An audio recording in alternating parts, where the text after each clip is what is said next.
पिताजी। अरे बेटी, तुमने क्यों तकलीफ की? आपके नहाने का पानी तैयार है, आप अभी नहाएंगे या बाद में? अब पहले राम को नहा लेने दो, मैं बाद में नहा लूंगा। जी।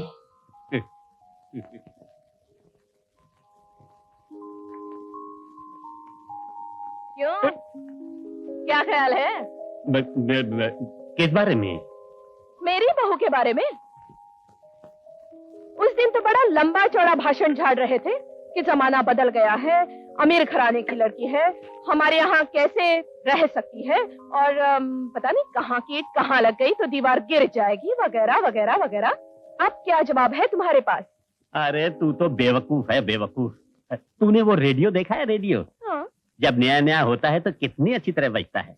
थोड़े दिनों के बाद विविध भारती लगाओ तो सिलोन पकड़ लेता है, सिलोन लगाओ तो रूस पकड़ लेता है, और साथ में 2-4 और स्टेशन पकड़कर जोर जोर से शोर मचाना शुरू कर देता है।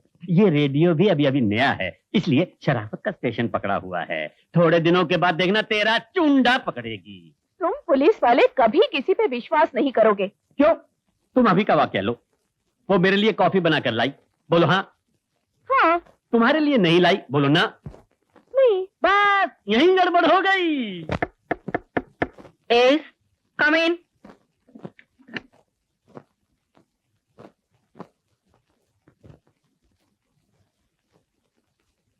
नमस्ते जी। नमस्ते, आइए।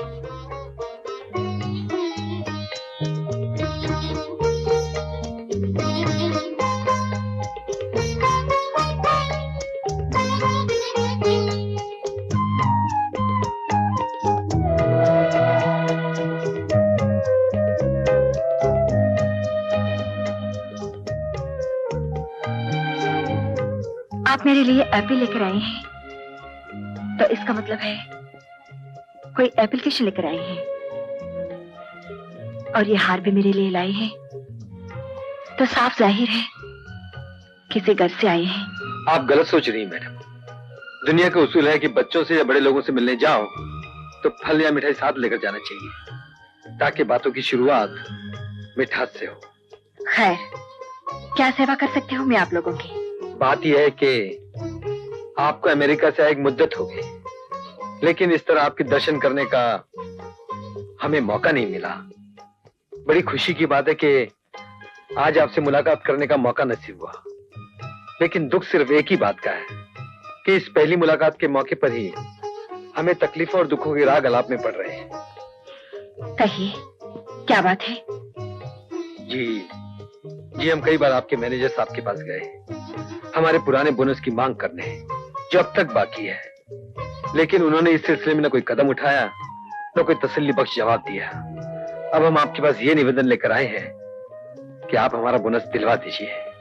अच्छी बात है, मैं इस बारे में ऑडिटर से बात करके आपको खबर कर दूंगी। अगर आप हमारा ये काम जल्दी कर दें तो बड़ी मेहरबानी होगी, क्योंकि हमारे में से कुछ लोग ऐसे भी हैं जिनकी अभी अभी शादी हुई है और बड़ी तकलीफों से गुजर हो रही है।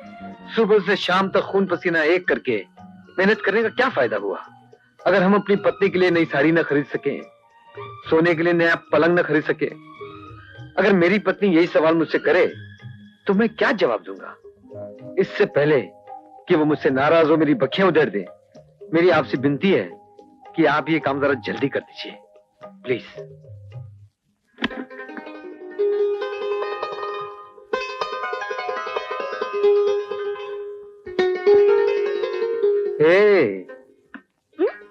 ये क्या बंदर की तरह चपर चपर खा रही हो? राम का दिया हुआ ये फल हनुमान इस तरह खाया करता था, और राम उसमें से आधा फल इस तरह छीन के खाया करता था। क्यों?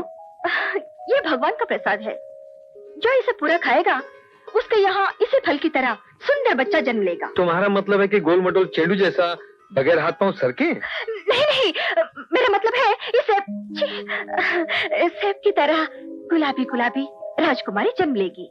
राजकुमारी? हाँ। No no no no no no राजकुमारी, नो बीमारी। एक यही राजकुमारी मुझे भारी पड़ रही है, दूसरी नहीं चाहिए। हमारे यहाँ तो हीरो होगा, हीरो, मेरे जैसा। Hero? No no no, no hero no zero. ये एक ही हीरो मुझसे संभाला नहीं जा रहा, दूसरा क्या करूंगी? अपने यहाँ तो राजकुमारी पैदा होगी।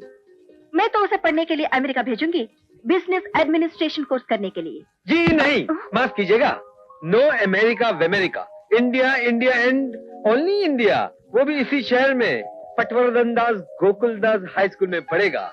झुंझुनवाला कॉलेज में डिग्री हासिल करके अपने बाप की तरह यूनियन लीडर बन जाएगा। लीडर बनेगा? जी हाँ। Union leader? जी हाँ। माजी, देखिए रमा जी, मैं कह रही हूँ कि हम अपनी बेटी को अमेरिका भेजेंगे, तो ये मना कर रहे हैं। बेटी को? बेटी नहीं माँ, बेटा। मैं अपने बेटे को पढ़ने के लिए अमेरिका कैसे भेज सकता हूँ? क्यों नहीं भेज सकता? अगर ये पढ़ाई के लिए उसे अमेरिका भेजने चाहती है तो उसमें तेरे बाप को क्या जाता है? अरे तू अपने बेटे की भलाई नहीं चाहता? आप भी कैसी बात करते हैं पिताजी? मैं अपने बेटे को पढ़ने के लिए अमेरिका कैसे भेज सकता हूँ? कहीं वो अपनी माँ की तरह होकर आ गए तो क्या हुआ? मुझ में क्या बुराई है? पिताजी, आप चुपचाप क्यों खड़े हैं? आप बोलिए ना। भाई मैं किसकी तरफदारी करूं ये मेरी समझ में नहीं आ रहा। ऐसा करो, वो बच्चा मुझे दे दो, मैं उसे ऊटी ले जाता हूँ और कॉन्वेंट में भर्ती करा दूंगा, और फिर मैं भी उसी स्कूल में भर्ती हो जाऊंगा। ऊटी मत भेजना, मैं बहुत ठंड है, 20 आदमी मर गए, बारिश से बच्चा ठंडी में क्या पड़ेगा? अरे लेकिन मैं उसे अपनी तरह का पुलिस ऑफिसर बनाना चाहता हूँ। अरे ठहरो, बड़े आए पुलिस अफसर बनाने वाले। एक अफसर नहीं संभाला जा रहा, उस पर पोते को पुलिस अफसर बनाएंगे। हाँ जरूर बनाऊंगा, देखता हूँ मुझे कौन रोकता है। मैं भी देखती हूँ तुम कैसे बनाते हो। अरे मैं उसे बनाऊंगा। उसे हाथ लगा के तो देखना। हाथ लगाऊंगा। तुमने उसे हाथ लगाया तो बहुत बुरा होगा, कह देती हूँ। अरे मुझे किसी ने रोका तो मुझसे बुरा कोई नहीं होगा। अरे रुको भाई, बच्चा कहाँ है? उसे बुला लो, उसकी क्या इच्छा है पूछ लेते हैं उससे, वो क्या बनना चाहता है, बात खत्म। ठीक है, बच्चे को बुलाते हैं, बुलाओ उसे। बच्चे को। बच्चा? बच्चा बच्चा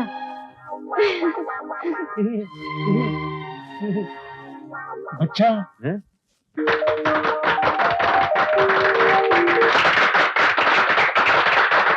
हमें उम्मीद है कि सीता देवी के छत्र छाया में हमारा ये चैम्बर दिन दूनी रात चौगनी तरक्की करेगा। आओ बेटी आओ, कॉन्ग्रेचुलेशन, तुम चैम्बर ऑफ कॉमर्स की प्रेसिडेंट बन गई हो। जीती रहो बेटी, I am really proud of you. Thank you पिताजी। और मेरे सम्मान में वो लोग एक पार्टी दे रहे हैं, वहाँ आपको जरूर आना होगा। हाँ मैं तो आऊंगा ही, क्योंकि वहाँ का बंदोबस्त तो मैं ही करूंगा। नहीं, बंदोबस्त के लिए नहीं, पार्टी में हिस्सा लेने के लिए। और हाँ, आप अकेले नहीं, माँ जी को भी साथ लेकर आइए। माँ जी? लेकिन मेरी माँ को स्वर्गवास हुए तो? अच्छा, तुम जानता की बात कर रही हो। हाँ, उसे तो जरूर लाऊंगा। तुम कौन होते हो मुझे ले जाने वाले? मैं खुद जाऊंगी। क्यों? हाँ तो जाओ, अभी चली जाओ। तुमने मेरे माता पिता को तो दावत दे दी, मुझे दावत नहीं दोगी? तुम्हें क्या दावत की जरूरत है? अरे भाई, उस पार्टी में सिर्फ बड़ी हस्ती वालों को बुलाया गया है, और हमारी हस्ती उन लोगों की नजर में बहुत सस्ती है। सस्ती हस्ती वालों को बड़ी हस्ती वाले शायद ना बुलाना चाहें। उन बड़ी हस्ती वालों की प्रेसिडेंट मैं हूँ, और इस प्रेसिडेंट की हस्ती तुम हो। इसीलिए फिजूल की बहस जबरदस्ती मत करो और चुपचाप चलो।